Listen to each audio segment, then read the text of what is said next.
Good morning, everyone, and welcome to First Take. I'm Carrie Champion. Skip Bayless and Stephen A. Smith, my partners, are on vacation, but we do have some special debaters filling in. But first, let's talk about this. 8 weeks from today, we begin the official countdown to a weekend which could be considered the best in sports. It starts with the NFL Draft on April 30th in Chicago. Coming up on the show, we'll have Mel Kiper, who has released the third edition of his mock draft. Then Saturday, May 2nd, it's the fight we've all been waiting for. I know I have. Manny, Money, Vegas. On the show today, we will have Miguel Cotto, who fought both men. He also has a huge announcement of his own. And that very same weekend, the NBA playoffs will get underway. Atlanta and Golden State are leading their respective conferences.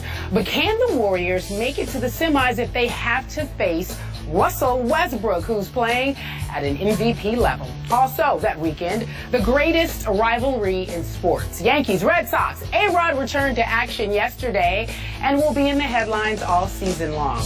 Well, anyway, let's talk about the NBA, shall we? Russell Westbrook, here's my MVP chance. Last night, in the overtime win over the 76ers, Westbrook, fresh off a facial fracture, came out firing on all cylinders. He's the first player since Michael Jordan in 1989 with 4 consecutive triple-doubles. Last night, 49, 16, 10.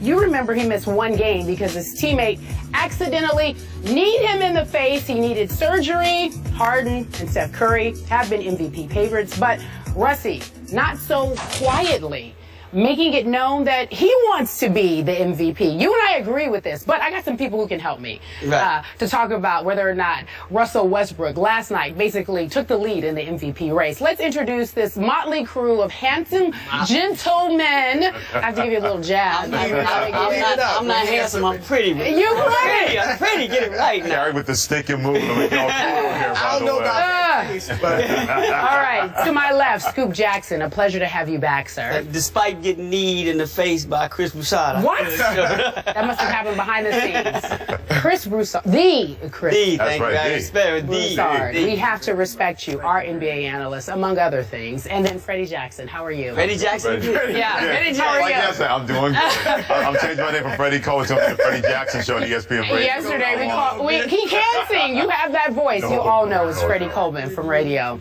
Okay, so look, I'll start with you first, mister, and that would be Broussard. Can you tell us? With me? Yeah, let's talk of the NBA. So last night, did he take the lead in the MVP conversation? Is it the MVP or the MSP, the most spectacular player? Because he's been the most spectacular player, but he's not the MVP. Now, he's in the hunt. He's in the discussion. James Harden is still the MVP. Yeah. Russ has been great, but first of all, he's missed 15 games. When both are this close, you nitpick. Right. And Harden's been terrific. Their statistics are very close. Point-wise, it's only like a tenth of a point that separates them. And Harden's been there for every single game except the one he was out for suspension. Right. Now, without Dwight Howard, he has led them to a 19-9 record. That's a 68% winning percentage, third in the West. That's phenomenal. Westbrook playing without Kevin Durant has only led Oklahoma City to an 11-8 record. That's pretty good, but not nearly what Harden has done. Plus, it's a smaller sample size. Give him 28 games without Durant, and I don't think he's going 19-9. Mm-hmm. Okay, so plus Westbrook in January only averaged 21 points on 37% shooting. Mm-hmm. It's the regular season, not a couple good months, a couple terrific months. So Harden, in my book, is definitely still the front runner for MVP. You make a great case, but at the same time, these are human beings that vote, and you're a voter also. Yeah. And I think, just like last year, and I said it yesterday, Kevin Durant won the MVP race in January. That month, he was great the whole year, though. But that month, solidified it. To me, it's like everybody said, okay, he got it. And I think the same thing may be happening to Russ. James Harden wasn't a runaway favorite coming in this. You had Steph in the conversation. You had Russell was doing something. If Anthony Davis came, there's always LeBron. I'm just saying that in the voters' mind, this month that he's had, and going into March now, because we're into the second month of this, at this point in time, I think it put him in the front lead. And personally, because I'm with Kerry, I think he was my vote anyway. To me, this game capped it. But it's not going to be based on one game. I think there's a tipping point. Why is he the MVP? Because I think from the eye test, he's done something that we haven't necessarily seen before. I think voters may hold it against it because he's not a fan. I'm not saying you, but he's not a fan of voters. He has a much larger hurdle to overcome than James Harden does. A lot of voters still feel James Harden is a victim of how they played him in Oklahoma City, and they like him. He has that story. A lot of writers do not like Russell Westbrook, so they have to get over their own personal beliefs in him in order to cast that vote for him. But I think just this month, it changed everything. Look, he wasn't supposed to come back. I even said it yesterday. I thought this break that he had, not, no pun intended on the break on his jaw, but the break that he had in games after having 3 triple-doubles in a row, I thought it was going to affect him. We were going to see the slider. For him to come back off of this with a face mask and a broken jaw and give you numbers like this, I'm just saying that's impressive. Freddie, no doubt. Wait, time out. Let me get Freddie in here. Harden. Let these two battle. No, hold on 1 second. So we're doing James Harden, Steph Curry. They've been the 1 and the 2, and then the third has always been a pick'em. So the question again, just to repeat for our viewers, did you think Russell Westbrook did anything to take the lead in that conversation? That's not just a no. That's a hell no. I mean, he's been great, 4 straight triple doubles, but Oklahoma City's 2-2 in those games. I know there's only so much one player can do, and he's done more than enough. I mean, the numbers are astounding. 42 minutes last night. He had 4 turnovers while scoring 49 points. But James Harden and Steph Curry and LeBron James, that's 1, 2, and 3 for me. Really? See, I got Russell ahead of LeBron. I don't have Russell ahead of LeBron because, like you said, it's the MVP for the whole regular season. I know LeBron James has missed 2 weeks of action. He missed almost 2 weeks, as many games as Russell Westbrook. But then when he came back, what did Cleveland do? They went 19-2 after he came back because that team is a better basketball team. I give Russell Westbrook all the credit in the world because the best thing about this is we no longer have to hear the conversation that Kevin Durant and Russell Westbrook can't play together, that one has to be better without the other. Royce Young. You don't think you're going to hear that? You might hear it more now. We really should even hear it more because Royce Young, NBA writer, ESPN.com, said it's no longer a 1 or 2 team. It's their team. He's not a Batman, meaning Kevin Durant, and Russell Westbrook's not a Robin. It's their basketball team based on what he's done, and they can coexist. For my money, James Harden, what he's been able to do without Dwight Howard in the lineup, what Steph Curry's been able to do, he's going to get the ball. He's the best shooter in the league, and he goes out and he delivers night after night. And LeBron James continues to raise everybody's level. J.R. Smith's a better player because he's there. Amon Shumpert has been a better player because he's there. I mean, there are other guys who I think should get as much consideration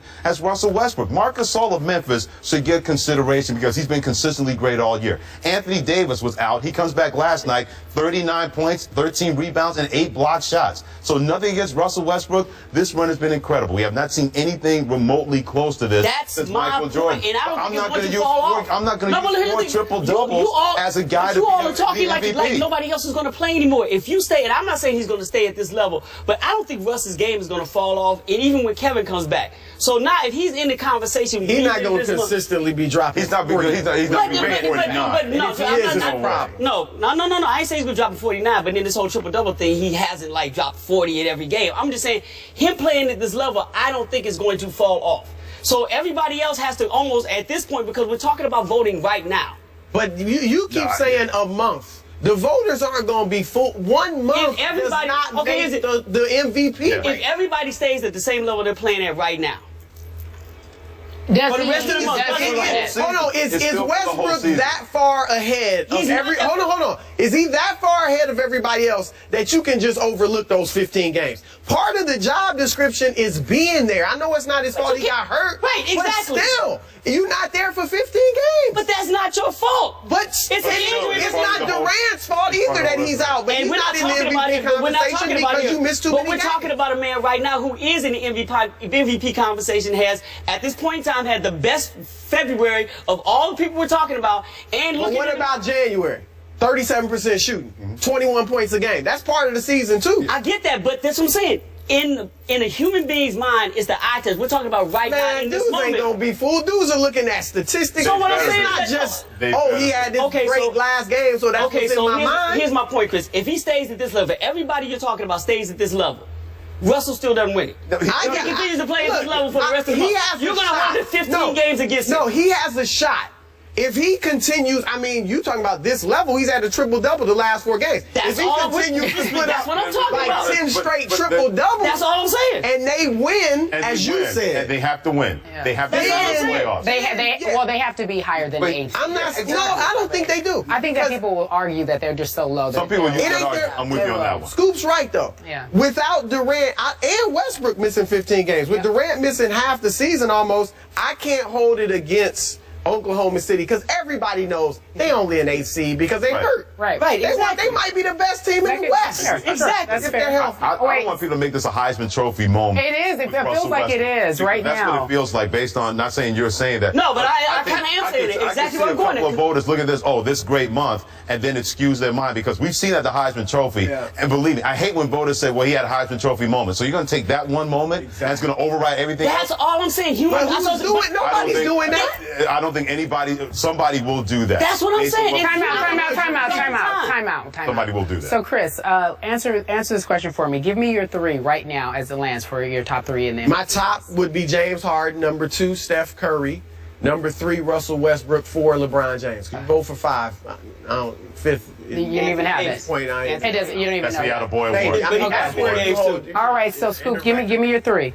I got Russell number Westbrook. No. I'm not gonna put it like that. No. I got Russ. I got James. I got Steph. Then I have LeBron, and then I have Anthony Davis. But I gave you 5, so yeah. That's okay. No, it's fine. And I know yours. You got LeBron at Harden, 3. Curry, LeBron. Those are my 3. All right, gentlemen. Obviously, this conversation will continue on. We still have a little more time. I don't want Russell to get mad at me, though. Look, things move can on. change. I'm not saying he can't win it. I'm Everything saying can right change. now. Just like And this that's what I'm saying. topic right now. We're heading We had over to go to the right now. That's all I'm saying. NFL.